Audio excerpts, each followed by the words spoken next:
All right, it looks like the trickle of folks joining has slowed down, so we will get started. Thank you so much for joining us today, everyone. Good morning, good evening, wherever it is you are. Thank you so much for joining us. My name is Andrew Batiki, and I'm a grad student here at USask, and I'm going to be introducing our speaker today. Before we get started, I would like to begin by acknowledging that the land I'm joining from today is the Treaty 6 territory, and that is the traditional territory of the Cree people and the homeland of the Métis Nation. So our speaker today is Dr. Garrett Richards, and Dr. Richards is an associate professor with the Environmental Policy Institute at Grenfell Campus, Memorial University of Newfoundland and Labrador. With an interdisciplinary background in environmental studies and political science, he is broadly interested in knowledge mobilization for sustainability, especially around renewable energy, climate change, and waste. He teaches courses that engage with external organizations to give students real-world policy and research experiences that benefit partners. He coordinates short-term partnered research projects resulting in accessible knowledge mobilization products, and he supervises graduate students through a flipped thesis model that allows students to take the lead in co-designing their research with partner organizations. His roles as the inaugural coordinator for the Environmental Policy Innovation Lab and the inaugural graduate officer for the Transdisciplinary Sustainability PhD program intersect with his own transdisciplinary research practice. Normally, Dr.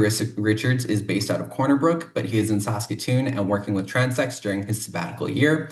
And as part of the TRANSECTS team, he will continue to develop continuing education content for competencies in transdisciplinary sustainability. Thank you so much for joining us today, Dr. Richards. Let's all give him a warm welcome. Thanks very much, Andrew. It's funny when we write those introductions and I hear somebody else read them. Sometimes they seem so wordy, and my apologies for that. But, it covered everything, so that's good. I'll share my screen in just a moment. I wanted to say that although I am in Saskatoon now for my sabbatical, Grenfell campus is located in traditional Mi'kmaq territory in Newfoundland, so important to acknowledge the different locations that I'm coming from. So I'll share my slides. Andrew and I figured this out earlier, so you'd think this wouldn't be a problem. Just hold on. Okay, I think I've got it. Always funny to make sure I share the slideshow instead of the slide deck. Oh, apparently I have too many tabs of it. Okay, here we go. This isn't working, is it? You don't see anything, do you? Andrew? No, just No? this. Okay, yeah, Nope. okay, hold on. I'll figure it out. While we're doing this, I'll just remind folks that we'll have time for some questions at the end of the presentation. So if anything comes up during the talk, feel free to hold on to your questions and then either put them in the chat or we'll take hands at the end. Okay, my apologies. I think the problem is because I shared the show version of it earlier, my computer is getting confused and thinking it's already being shared or something like that. Okay, hold on. That is so weird. Okay. Okay, I might try just sharing my entire screen then. That'll usually do the trick.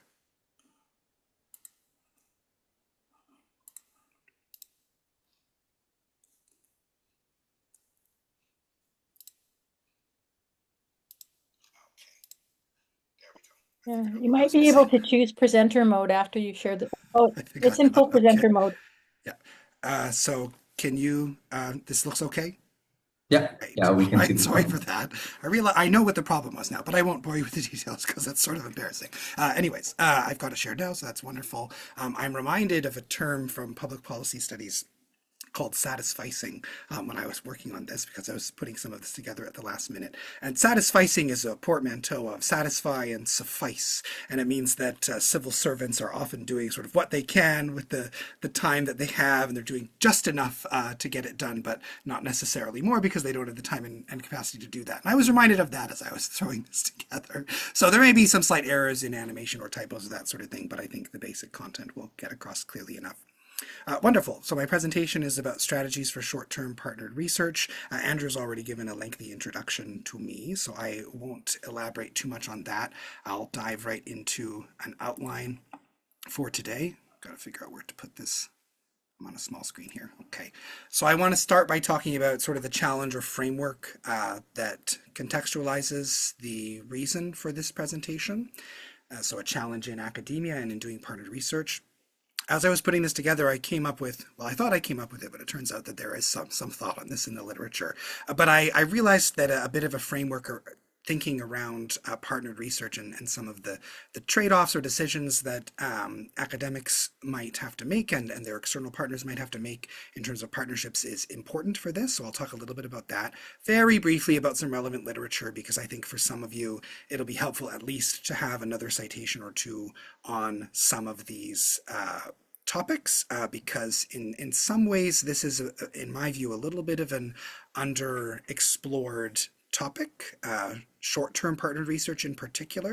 And I had a student doing a literature review on this for me, and we found, yeah, many things that were sort of tangential to this, but not a lot that was really directly about the question. And then I'll hopefully, I'll be focusing most of my time on actual lessons or strategies for short-term partnered research that you can think about as a student or a scholar hoping to do partnered or transdisciplinary work. This is a picture here of the Environmental Policy Innovation Lab at Grenfell campus, which is the name of a room. It's a classroom for the Environmental Policy Institute, but it's also an initiative around engaged research and general engagement between academia and external organizations for the Environmental Policy Institute. Stands for Environmental Policy Innovation Lab. So I'll go over that in more detail later, but I wanted to explain the picture and the acronym. Okay, let's get started. Should probably have I'm just going to my clock next to me so I don't talk for too long. All right, what is your problem? Really what I mean is, what is the problem that we're exploring here? And some of the literature that I'll talk about here, I am going to exaggerate a little bit here, but I do find that there are some very interesting tensions, not necessarily contradictions, but sort of competing messages around the speed of academic research in some of the pieces that speak to this challenge of partnered research. So here's a piece that I've loved for many years that talks about the difference between academia and, in this case, sort of public policy, the policy sector as a potential partner for research, and sort of seeing the different ways that these two spheres view research and view problems.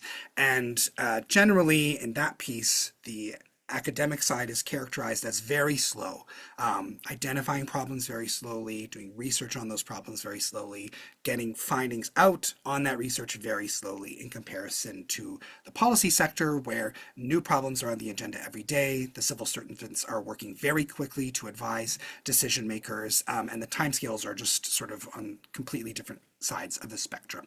So in a piece like that, we're seeing a claim that academic research is too slow, sort of relevant academic research that's trying to be impactful. And then when we look at some of the pieces in sort of transdisciplinarity, so this is a piece by Maureen and other colleagues, some folks who are associated with TRANSECTS, which says that when it comes to partnered research, sometimes academics are trying to do things too quickly. They're trying to get through to grant application deadlines. They're trying to get their findings out and publish them because that's what faculty are expected to do. And they're putting undue pressure on partners to get those collaborations done quickly, instead of taking time to build those relationships that are important for partnered research. And we have other perspectives. So for example, the new Tri-Council policy statement on ethics in research with humans. I was very interested to read this. I find this quite fascinating, but said it's really our ethical imperative to publish in a timely manner with respect to the participants in our research when we're doing human-based research, because to engage them in the process and take their time and take their knowledge and take their perspectives and then not publish in a timely manner, it basically is claimed by this document to be unethical. It's not meeting our ethical obligation to participants. And then we can look at other academic positions like the slow research or slow professor movement, which say, oh, hold on, it is actually too fast because we're putting undue pressure on faculty members to publish quickly, to work long hours, to prioritize their careers over other parts of their lives, and that we actually get more sustainable and better quality research when we slow down and we don't worry as much about publication. So there are a lot of different perspectives on this question of sort of what the speed of sort of relevant, impactful research should be in academia. And again, there is, I don't want to claim that these things are all like wholly contradictory. I think there is a way to reconcile these different positions and have them work together. But I think as, you know, especially if you're an early career researcher or student and you're starting to explore questions of partnered research, it's really common to come up against these tensions, to feel like, okay, I'm supposed to produce really quickly. Oh, but I'm also supposed to take the time to build these relationships. So, and I'm supposed to be paying attention to sort of my work-life balance because the things I do now will probably shape how I am as a researcher for the rest of my career. But then the certain partners might have different timelines that need things done more quickly, or the research won't be relevant. So those tensions are sort of ever present under this question. And reconciling that is a tricky thing, I think, for all researchers, but maybe in particular for early career researchers, and particular graduate students who are also wrestling with the sort of timelines and constraints of their programs in the middle of all of this. So I was thinking about all of this and trying to put together a way of understanding and reconciling some of this, and I'll share that with you now. These are rough thoughts. These are essentially new thoughts for me. I'm gonna have to move my preview again here so I can read my own text. So it's very clear that academics and their external partners work at different speeds. For different projects and contexts, there can be different speeds. But it's not always the same side of this equation that wants to work faster. So if you read something like Bradshaw and Borchers, that piece about the difference between the policy sector and sort of the academic sector, you know, it's very clear in that piece that they're saying, well, policy works this quickly, academia works very slowly. But looking at some of the other pieces and some of the other sectors that academia might collaborate with, it's clear that that's not always the case. You know, it is often the academic side that wants to work faster. So it's not as simple as saying academia is always slow and the partners are always fast, or the other way around. It can be a mixture.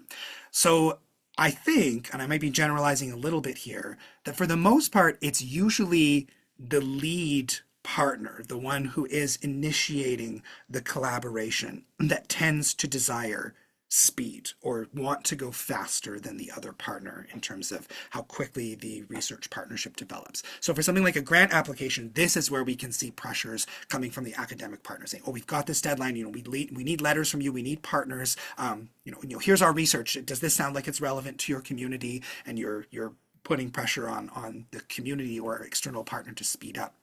But for something like a community need, let's say there's a pressing community need, like there's a disaster or a crisis for a community to deal with, and they need researchers to help them, they're likely to have a very quick sort of scale or speed that they want to work at because they need the findings, they need the results in order to be able to act quickly. So for a community need, or say something that's come on the policy agenda, and maybe there's some civil servants with contacts in academia or something, they're likely to have the more pressing time restriction. And this is accepting those quite rare but ideal sort of truly mutual partnerships where the basic purpose of the collaboration is really genuinely decided upon mutually, or for whatever reason sort of ends up being truly mutual, so that there's sort of equal incentive or equal pressure on each side. That's the ideal, but I think that's actually quite rare. And in the more common situation where one or the other partner is leading the collaboration, you're going to tend to find that pressure for speed coming from the lead partner or the lead side. So the challenge isn't as simple as let's speed up academic research or let's slow down academic research. That's appropriate in some contexts, but not others. And I don't really feel it's my place to speak to the external partners and the external organizations or their practitioners. But similarly, I wouldn't see it as being, you know, oh, for this to really work, we need the external partners to appreciate that these things need to happen faster or these things need to happen slower. It's not as simple as sort of that broad strokes generalization about one side or the other. I think it's more a matter of synchronizing those speeds. And I was also thinking about the analogy of a gear on a bike or in a car, where it's not so much that a gear necessarily means that you're going faster. It has trade-offs, right? You know, when you're in a high gear on a bike, it means that it's harder to pedal, but you can get going faster sort of if you have the resources to do that. And in the lower gears, it's easier to pedal, but you've got more torque. So you can deal with, going up a hill or something like that. So they're not strictly better than the other, and they're not necessarily strictly faster than one or the other. They're appropriate in different contexts. This is just sort of a random thought. So if this is going over your head and the analogy isn't landing, that's okay, because this is totally new for me. But I did find in a piece that I think is quite relevant to this question, a reference to reconciling the clocks of these two sort of sides of the collaboration. So a very similar idea from Teeters and Juro, acknowledging that the external partner and academics might be working at sort of different clocks, and making sure to reconcile those at the beginning, or that being sort of a key challenge for the research. So this is sort of contextualizing everything, is that it's not always a matter of let's figure out how to speed up the academic sides of things. But for me, that often is the question. So my approach has generally been, for most of my research, most of the research activities that I do in my own practice, it's been to seek out opportunities for external partners to lead the collaboration and then try to synchronize to them. So it's usually what I try to do is build up relationships with a variety of external partners. When I have extra research, and encourage them to share research priorities or research needs with me, and then try to respond to them. And when I have extra capacities, or more actively, preemptively seeking out, say, oh, I've got a new thesis student who's interested to do partnered research. Do you have something that would be appropriate? But my goal here is, even though I might be initiating that conversation, I intend for the external partner to be sort of leading the focus of the research. So typically what that means is the situations that I find myself in are ones where quicker or shorter term research would be quite valuable to the external organization, but that's something that I and much of academia is not typically well suited to do. So I've done a lot of thinking and practice on trying to figure out how to do short-term partnered research. And for me, that does mean speeding up the research process. So I'm hoping the framework helps you to understand that that's not always the right thing to do. There's many contexts where it's appropriate to slow down the research process, but typically in this context that I'm working in, where I'm trying to create space for the partners to identify their needs and then respond to them, it means speeding up my side of the process. So what that means, and I touched on this a little bit earlier, is that this talk is mostly aimed at academics. Again, it would not really be my place to advise practitioners, but I'm also coming from an academic perspective where I've been experimenting with how to do short-term partnered research and trying to innovate on that side. So this is what I'm trying to speak to. And in particular, before I forget, one reason that I was asked to deliver this talk is because many of the students who are connected to the TRANSECTS program are going through training through the International Learning Labs, and they're learning how to do effective partnered research. And then for many of them, they're taking that information and they're finding it, this is my understanding, I am not one of those students, so correct me if I'm wrong, correct me if your situation is different, but then finding it difficult to apply that because they're working within, say, a thesis structure, and the thesis structure sort of already exists. It doesn't necessarily have time for partnered research building, and they don't know how to implement what they've learned as students because there is this restriction. So I'm going to be speaking broadly to academics, but I'm also going to try, especially at the end, to speak specifically to students that are in that situation, feeling like now they know more about how to do partnered research, but they don't have an opportunity necessarily to implement that. So what does that look like? How can we make that work in a student context? And what does short-term research look like in general, short-term partnered research for academics?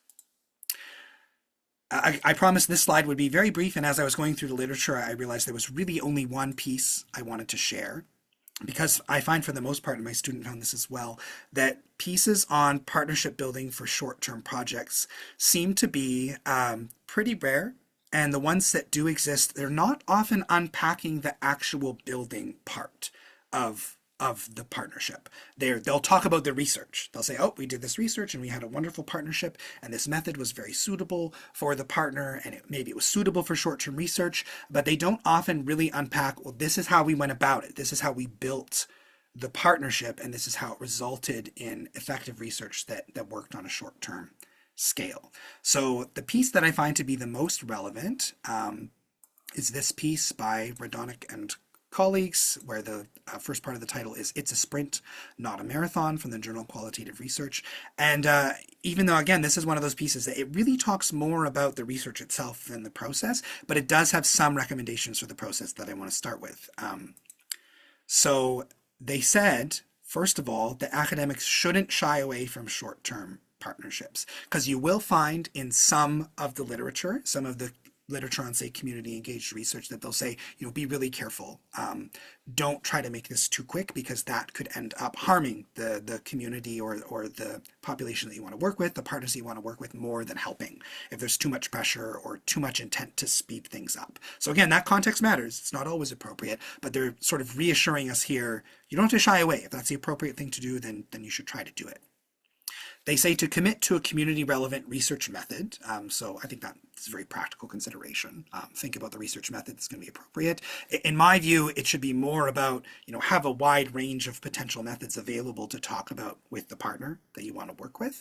But again, in this case, I didn't see as much of the building. It's more about the project itself. And they were using photo voice in this case. So a great way to capture participant perspectives and get them talking about it, and build that into stories and narratives and findings and lessons that are useful for that participant group. Acknowledge from the outset that it's going to be a small scale design. A great suggestion. So make sure every party on board understands, hey, we're trying to do this in the short term, so that has implications for the scope. It might have implications for sort of the intensity of the work, and a clear endpoint and deliverables. So we're trying to be done by this point, and this is what we'll have done by then. A general recognition that there's complementarity between the academic community and the community, both sides of the collaboration. So there are different skills there, and they both need one another. So that's sort of an underlying principle that I think you'll find common in sort of engagement, partnered research, transdisciplinarity literature, but they've pointed it out separately here. And making sure everyone is aware from the beginning of sort of the intensity and demand on their time and resources that might be required to something like this, and making sure they have the time and flexibility to do the work. So what I really like that they're pointing out here is just sort of really going in with your eyes open and making sure that everyone's expectations are aligning. If the partner wants quick research, that's been disclosed. The academics have talked that through, and they're confident they can do what they said they're going to do. You don't want to end up in a situation where one side thinks it's going to be short term and the other side thinks it's going to be long term, because that will be a recipe for failure. Anyways, this is about the most relevant piece of literature that I can find on this question. There are others that are tangential, but this is one that speaks most directly to it. I'm hoping to sort of take this talk and perhaps release something of my own that has comparable lessons that maybe go into a little bit more depth to contribute to this field, because I think it's a very important question, but it's not often explored in depth, how to do partnered research on the short term, because they are in many perspectives, these are sort of oxymoronic, right? If it's going to be partnered research, well, then it needs time. But some partners are going to need quicker findings. So how do we do that? How do we make that work? So let's start to talk about some lessons from my own practice. So I'll talk about the Environmental Policy Innovation Lab. Just give you a very general description of it so you know what it is. It's a bit of a hybrid mandate. So it's meant to be what we call an innovation lab, and those can exist in government, they can exist in academia, they can exist in the private sector, but it's a place for innovative thinking. So in this case, a space for integrative, innovative, strategic, and experimental thinking and research around contemporary environmental policy challenges. So that's where the Policy Innovation Lab title comes from, and that's part of the mandate. But also, and this was very important to me, that it be sort of a research or policy shop. So a place where partners can bring their priorities or their needs, and that we can get people trying to pull together resources that will be useful to that, doing research on those priorities or those needs. So that part of the mandate is an open-ended channel through which the EPI can engage and collaborate with external partners from government, community groups, and industry. And I don't mind disclosing that despite this hybrid mandate, near 100% of the focus has been on the research or policy shop side of things since this has started. I'll just give you a little bit of history. I started at Grenfell campus in 2018. This idea was sort of already on the books, to have the EPI lab and to do this sort of work, but it hadn't been actioned yet. So I thought that was a good fit for my research, and I said, oh, let me take the lead on this. So basically, there's been some work in some way or another on this since 2018, but it's sort of more formally launched in 2019, where we actually started to work with partners. So that's basically what it is. And I want to tell you a little bit about the sorts of partners we've been working with and the kinds of projects we've been doing. Again, this is, to me, a good research or policy shop has a fair bit of flexibility in terms of what sorts of topics it's interested, able, and willing to work on. So even though we say environmental policy, in practice, it's been more, well, anything to do with the environment or policy. It's really a very flexible definition. And this is to give you a sense of the sorts of partners we've worked with so far. Private companies, provincial governments, municipality, and here I can disclose that it is a municipality of Corner Brook, where Grenfell campus is located. And more recently, some Indigenous bands. And yes, for the sake of the privacy of the partners, I've not disclosed the specific names, but I want to give you a sense of the scope. And for the most part, the type of engagement we've been doing is on these EPI lab projects, which are meant to be short-term projects. They're supposed to be sort of about 1 semester in length. They would typically use one research assistant appointment of 40 to 45 hours to do most of the work. So a graduate student would do most of the work, but I would lead sort of the partnership development and sort of figuring things out for the project agreement with the partner. And this is mostly what EPI Lab has done, is these EPI Lab projects. It's also meant to do other things, but for the most part in today's talk, I'm going to be talking about that because that is mostly what EPI Lab has done. To give you a sense of some of the topics, this is only a small selection of what we've talked about. You can see that they really span a lot of different topics, mostly related to sustainability. But our very first report is actually about general policy engagement, like how citizens can engage with government processes. And it's not, it doesn't have any particular focus on environmental policy issues. So there's quite a bit of flexibility. Generally, if one of these partners has an interest, priority, or need related to policy or sustainability, we will be able to find a student to do that work. So again, just giving you a very broad picture.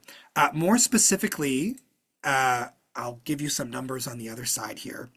Before I do that, I just want to flag that there have been some other very concrete and meaningful things that EPI Lab has done that aren't these projects. They're not in project form. So I say non-project activities like advising and mini co-ops. So I've sometimes assigned a research assistant to work with one of these partners in sort of a mini internship. So it's not meant to result in a report. It doesn't necessarily have me doing a lot. They're just working, sort of providing their expertise as graduate students for that partner. They're getting exposure, helps me to build a relationship with that partner, and the partner gets work done for something that's a priority for them. And we've also done advising, so things that haven't resulted in reports, but sort of general bringing together resources, advising people on things like participating in environmental assessment, comment processes, general advice on sort of policy input, how to advise policy effectively. Not pretending that I'm an expert, but it is an area of my expertise, sort of from an academic perspective, but there's a really important practitioner piece there as well. Community practitioners who sort of it's their career to input, advise, influence government will know a lot more about how to do that than I will. But there is occasionally situations where we have the opportunity to advise on how to do that.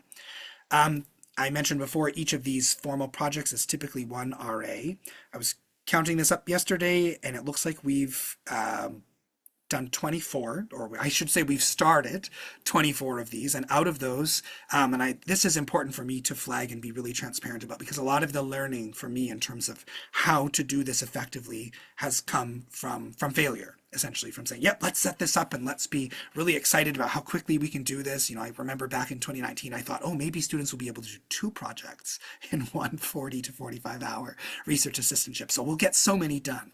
But it turned out it was much more reasonable to give them the entire sort of 40 to 45 hours to work on one project. So 2 of them were abandoned, essentially. I don't feel too bad about that because it was essentially sort of the student's capacity or schedule that led to that. And by the time that was clear, the priority had lapsed for the partner. So probably opportunities for me to be a bit more active, at least in terms of seeing what would be possible and communicate transparently with the partner about that. But essentially, the work not happening was not really something that was under my control or the partner's control. So I don't feel too bad about them. 2 of them are more recent, so they're still ongoing. 4 are what I would call fully complete. So you'll see a link later in the presentation to some reports from EPI Lab, and that's where you can see full reports. They're sort of public-facing reports. They're not meant to be overly academic. They're sort of a knowledge mobilization exercise in shorter, more public-facing, more practical and actionable writing, and sort of in a visual format that's more visually engaging. So originally it was intended that sort of every project would result in one of those, and maybe over time we will find a way to make that happen more frequently. But 4 of them have been sort of gotten to that 100% range. And then 16 of them, I said drafted here, but really what that is sort of the work is done.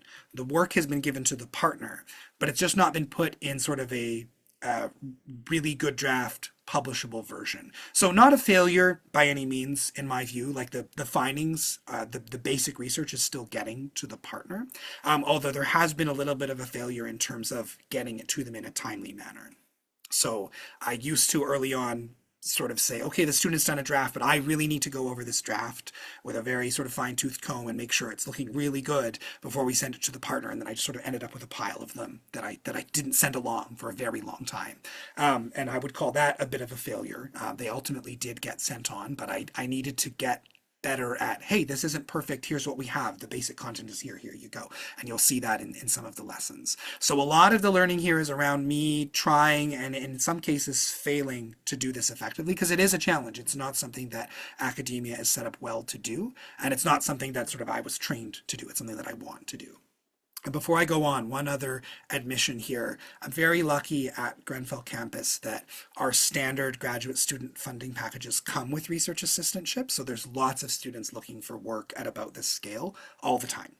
And I don't have to seek out the funding to pay those students to do that work. So I acknowledge that this sort of model might not work in other places, but you'll see, I think the lessons that come from it will be relevant in many other contexts as well. All right, let's keep moving. This is just an example of the report template I was mentioning. You can see there's 2 URLs there. So yeah, it's not meant to look like a journal article. It's meant to be a little bit more visually engaging. The way we treat sources is a little bit different as well. This is meant to be this one in particular is meant to be a very public-facing report, something that sort of everyday citizens who are not academics, who are not political scientists, could pick up and read and learn a lot about how government functions and how citizens can engage with the policy process. So some lessons from EPI Lab. Essentially, there are 4. We can go into a bit more detail in the questions if you like, but I'll outline them here. For the most part, I find that the strategies that arose as being useful in this context are things that can be spoken to or built into the project agreement at the beginning of the partnership. So the project agreement is a key tool for this sort of work. It's a very important part of any partnered research, but it's a really good way to get expectations and everything clear for short-term partnered research. So I think it does a lot of heavy lifting here. And it can take many forms. It used to follow a template, but I was finding more recently that for some partners, like for partners that were maybe a bit more resource constrained, it made more sense to just sort of hit the key points in a conversation or write them, sort of summarize them in an email instead of saying, here's a 1-page kind of dense table that we want you to sign, which is the form it usually takes. So it can take many forms. Just want to acknowledge that from the outset. So one thing that's really helpful is to have incremental deliverables. I wish this is a lesson I had come to earlier, because this was basically the problem with me sitting on a draft and not sending it along, because I didn't think it was, I hadn't gone over it yet, so I wasn't sure if it was good enough for the partner yet. So now I see this as more incremental. I start by setting up a Google Doc for the student who's working with me. Typically, these projects are, I should have said this before, but they're almost always secondary research projects. So it's a student doing a literature review or a jurisdictional scan or a document review to bring something together to help inform a priority or a need that a partner has identified for us. So the first thing we try to give them is basically a list of relevant sources annotated. So here are some key pieces that you can look at yourself, and here are the basic things they say. That's the first thing that we try to give to the partner. So instead of saying, oh, we'll give that to ourselves and then we'll write up a report, that's the first deliverable. And that can be very meaningful in many cases for a partner, and it's usually easy to get to them fairly early in the process. And then just being willing to share each step of the process. So it was always meant to have engagement sort of around the outline step, like this is what we want to do, let's talk about it before we proceed. But seeing that as a deliverable and seeing the rough draft as a deliverable, this was really key for me as well, because in the past it's not been something I've wanted to share. But just sort of getting over that and saying it doesn't have to be perfect, right? This is satisficing, right? It doesn't have to be perfect to be shared. The basic content, the answers to the questions the partner has asked, they're in there. So there's no reason to hesitate sharing it, even if it's not in that perfect form yet, and then hopefully working towards a good and a final draft after. But seeing the deliverables as incremental was a really, really important development for me. Having a tentative schedule of meetings and using those as an opportunity to check in and using them as milestones and setting them from the beginning, I found to be really, really important. Because I found if we just sort of arbitrarily set the milestones, like, yeah, we'll do this by this date, this by this date, they would always fly by, either due to the students' priorities or my own lack of capacity. It was very difficult to meet those. Like almost in no cases did we follow the very optimistic schedule that we set out from the beginning. But if we set out some meetings at the beginning, say, okay, we're going to have a halfway meeting a month from now, and I'm going to have a pre-final meeting 2 months from now, and trying to get those into the calendar at the beginning made a huge difference because the meetings became milestones, something that we really knew that we needed to have something done by to share with the partner. Because we've always thought from the beginning, and we even say in the agreements, partners, please, if this becomes more pressing or if some of these milestones lapse, check in with us whenever you need to and let us know that you need the work, because that's extremely motivating. But for the most part, the partners I'm working with are, they're extremely nice. They're extremely sort of gentle to the process, and they don't want to put any extra pressure on me or the student, even though we want that pressure. It's a bit of a funny thing. So setting those meetings and using those as sort of a mutual, we're going to work towards this, was very helpful for making sure the work was getting done by me or by the student. Clarifying responsibilities at the beginning, this is also very helpful. So letting, in our case, the partner know that there's no cost to them for this work, giving them a sense of the time commitment. So roughly how many hours are they going to need to spend reviewing or advising, and trying to keep that low, or at least have a conversation about it at the beginning. About how long is this going to take? Again, the ideal, what we're looking for is that this happens over about 1 semester. And for the most part, I'm getting pretty good at helping the students to get to their rough draft form in that timeline. So I'm feeling pretty good about that. And then still haven't sort of figured out how do we move all of those to sort of full publication. Again, that's not a desperate need because it's still getting to the partner. And in some cases, they may not want to share that with the public. But I feel pretty good about being able to get those needs met on that timing. Again, trying to encourage the partner to follow up with us. And this is maybe the perennial challenge, is that again, these are nice people. These are nice relationships. Everyone wants to be kind to one another. No one wants to put any particular pressure on the other people, even if we say, hey, we're making a commitment. This is just my own experience. I'm sure that there are partner relationships where there could be a bit more pressure. I would welcome that. I think it would be very motivating to me and the students. But for the most part, they've said, no, that's fine. You do it when you do it. It's all right. But this is a perennial challenge, is really encouraging partners to follow up if you need to, because in the one instance out of 24 that I can think of where a partner said, hey, how is this going? I've got a meeting coming up. Will this be done before then? It was extremely motivating, and we got it done like all the way to full publication, in a week or so. And that would be extremely helpful for my own prioritization. So trying to get that expectation in there at the beginning in the agreement is helpful, but tricky. And also clarifying to partners, I never expect them to do line-by-line edits. I feel like that takes a lot of time, and that's sort of my responsibility as the supervisor. But we want their general comments. So getting those responsibilities clarified at the beginning is important.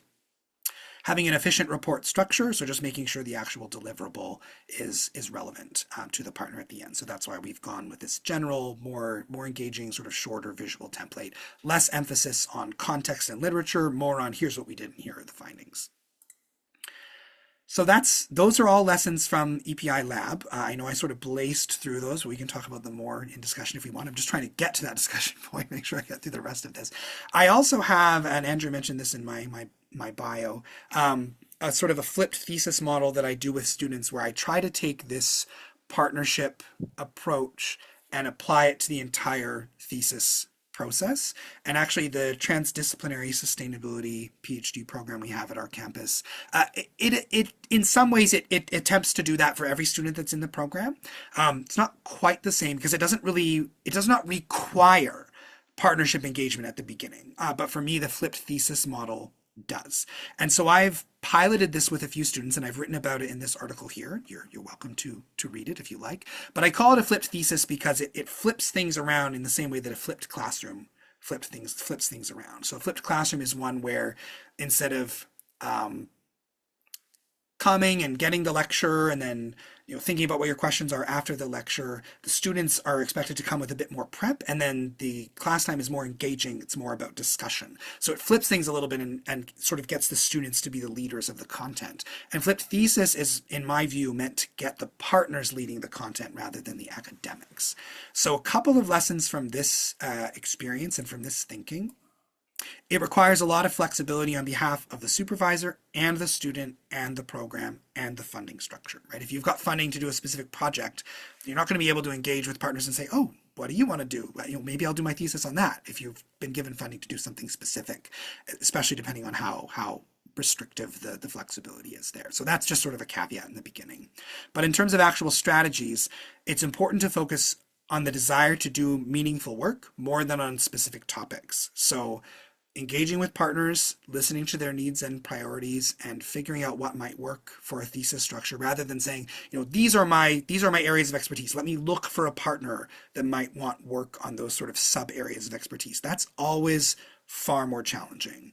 So if you can have that flexibility, if the supervisor can, I know that doesn't help you if you're a student, your supervisor either has that flexibility or they don't, but just knowing that that's an important part of the process is important. And you as a student would need to have that flexibility as well.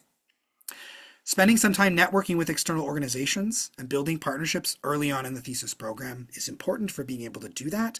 And getting introductions from faculty to do that, if they have those connections, is a really critical way of doing that as well. So the ideal is that sort of, and I know this isn't maybe true for many of you, at the beginning you want to do this, and you build into your schedule, okay, I want to be able to connect with different partners. If I've got a recommendation from my supervisor about a partner to work with, and then I can have a conversation and build it from the beginning, you can get a sort of legitimately partnered process that can fit into the thesis structure.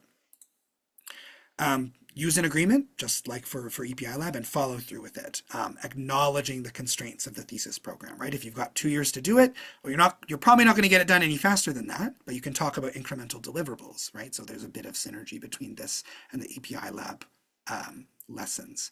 And I've piloted this with a few students. Again, this was more of a area of thought before it was an area of practice.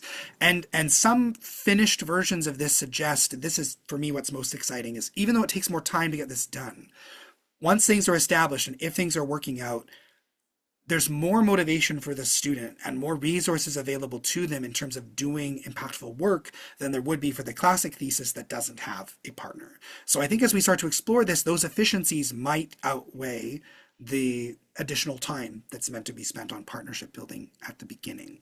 So I'm hopeful for that, but it's still an experimental area, still an area where I encourage people to practice and see what they can do. All right, my final slide. So what should students do with all of these lessons? If you can, help with partner development at the beginning of your program, if I'm talking about a thesis student or someone at the beginning of your program. If there's an opportunity to sort of follow the flipped thesis model, go ahead and do that and follow the EPI Lab principles as well. But I think what's challenging is that most of you are not in that situation. Maybe you, especially if you're from the International Learning Lab context, you started your program probably, then halfway through you got this training and now you're in the second half or you're near the end. So what do you can't go back now and start that relationship building. You're not going to have time. So what can you do? One thing you can do is consider partial partnerships. So not worrying about the entire thesis being partnered, but thinking about can you do this sort of work in a research assistantship? Can you do an EPI lab type smaller project, a secondary review to start practicing some of this and get that experience in addition to your thesis instead of as part of your thesis?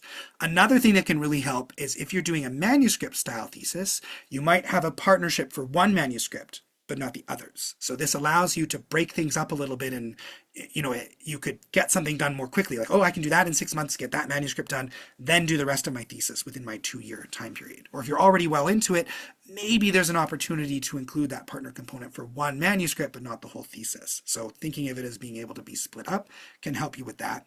And then this was another recommendation that came to me is the best thing you might be able to do if you're already into it is you might not be able to do that sort of partnership development from the beginning. You maybe just don't have the time and the capacity, and the program just doesn't allow for it. You just have to do your thesis, and that's fine. But you can explore the field of knowledge mobilization, which is highly connected.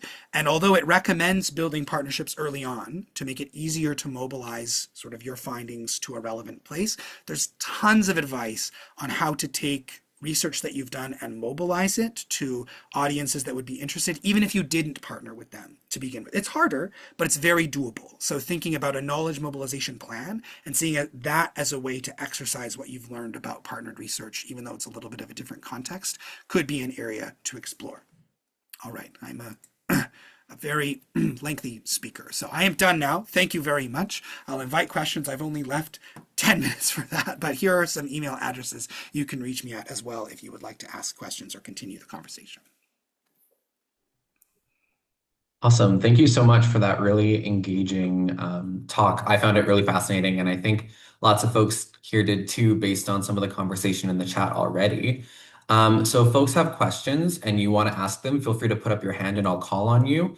And if you don't feel comfortable asking, but want to put it in the chat, you can do that, and then I'll read it out loud. There was one question pretty early on. We'll start off with that one. So Vera was wondering if there are mechanisms that can be put in place to ensure that partnerships are truly mutual. Yeah, that's a wonderful question. And I don't know to whether they are mechanisms. I'd probably say not really, unless there was a program or something that said, hey, you need to do this, and it had a very specific sort of set of steps that you needed to follow. I'm not sure I would call it a mechanism, but there are certainly practices, and this is sort of the challenge, right? How do we ensure that people are doing this? So I have another document I'm happy to share. It's condensed. It's a 3-page document on building research partnerships, and it's aimed at students. So it has a lot of little pieces of advice, things like, this is what the conversation might sound like if you want to make sure things are mutual. So a very simple example, academics sometimes have a challenge of doing this. If they don't have any training or they haven't thought really critically about this, the way they approach a partnership will often be, hey, I have this proposal. I've got this research project designed. You want to partner on this? This is exciting, right? Like, this will be relevant to your community. So no to that. Yes to, let's have a conversation. Here are some of my research interests, or here are some of my resources. Can you tell me about needs and priorities in your organization or in your community? And you can have more specific things ready to bring up in the conversation. But if you start with, here's our plan, you're unlikely to end up with a mutual arrangement. It's a bit of a funny balance, because there are also partners who will say, why are all these students coming to me with no plans? And it's like, well, that's because we told them to do that. So the balance, this is what I've come to as a balance, is you can have a plan, but it's in your pocket. And so if the partner's like, well, we don't know what it would look, what might it look like? You say, well, I have these ideas. What does this sound like? But you start with a very open question around partner needs and priorities. Try to make that the lead of the conversation, and that should help. But again, ensuring it remains truly mutual throughout is very difficult, much more art than science. And I don't know if this is possible, but I can share that broader document of guidelines as well. And that's for general partnered research, not short-term partnered research, but much of it is relevant. Awesome. Thank you for that answer. I see Maureen has her hand raised, so go ahead, Maureen. Yeah, thank you, Garrett. I took some really interesting notes. I thought the incremental deliverables I thought was really, really valuable to think about. And also the one takeaway that I have from what you said is that you don't have to do everything all at once, and that we can think in a transdisciplinary way about smaller scale initiatives. They might build into something else. They might be something that you bring into a new practice once you've graduated and become a professional in your own right in other contexts.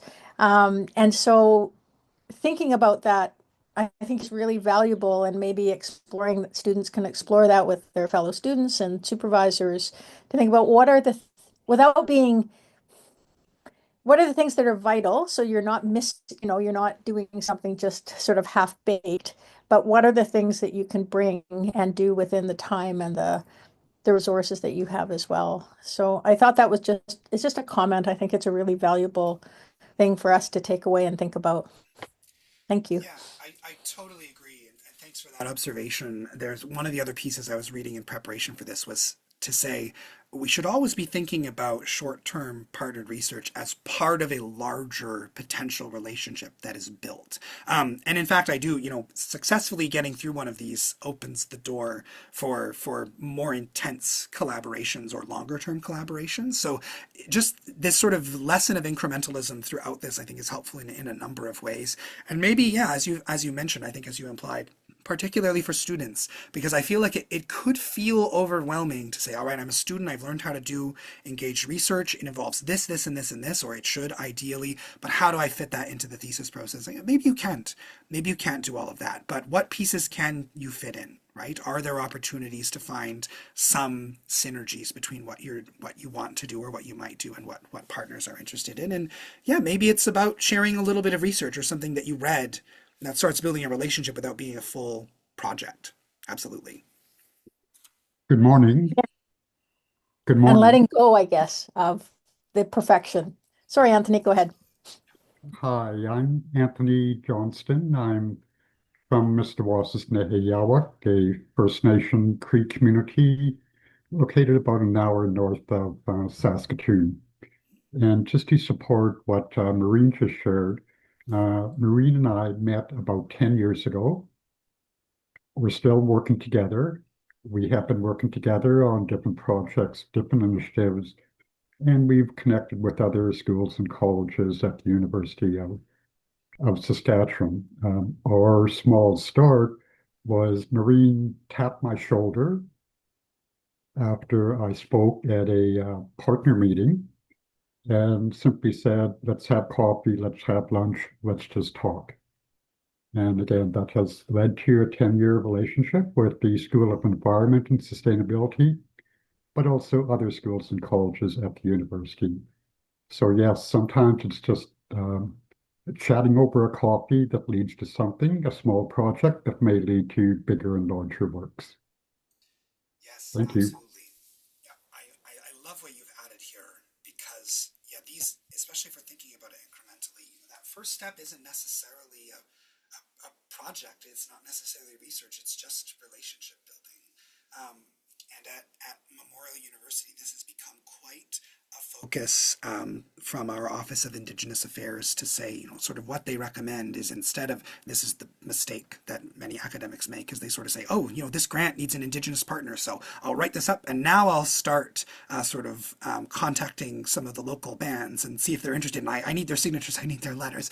This, of course, puts pressure on them, and they've not really been given a chance to engage in the partnership or the conversation. So the Office of Indigenous Affairs and other engagement offices are trying to create opportunities for researchers to connect with, just generally, with a variety of Indigenous bands and organizations in the province, just to talk about interests and priorities without there being any pressure of a project. So seeing that relationship building as sort of an end in itself, but also as a highly necessary step towards doing some of the work that we might want to do. And I've found the university's approach, like their support in that regard, to be really valuable. And the three Indigenous groups I mentioned, I wouldn't have had the opportunity to work with them if our Office of Engagement wasn't sort of deliberately building relationships and saying, "Oh, we know these researchers. Like, let's introduce you. Sounds like there's a connection here. So let's get you talking together."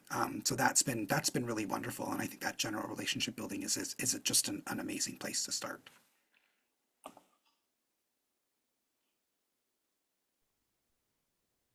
Awesome. I don't see any other questions or hands raised, so we've got another minute or two. So if there's anything you want to leave us with, Garrett, before the talk ends, and then I'll do a quick wrap up. But Yeah, these questions have been wonderful. I think they've hit every additional point that I could think of. I guess my concluding thought is that there's this can feel very complex. There are a lot of different scales, a lot of different pieces that can be involved.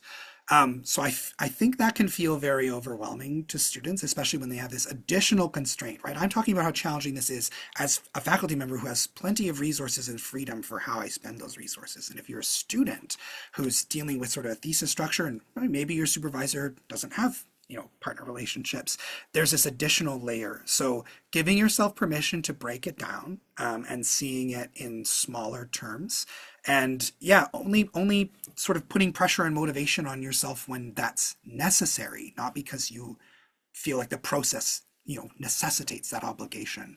I think it's really good to take those some of that earlier literature about sort of the slow academia movement. There's amazing lessons in there sort of for the sustainability of your own life and your own career, and I don't want to forget those, even though this is about experimenting with a quicker process.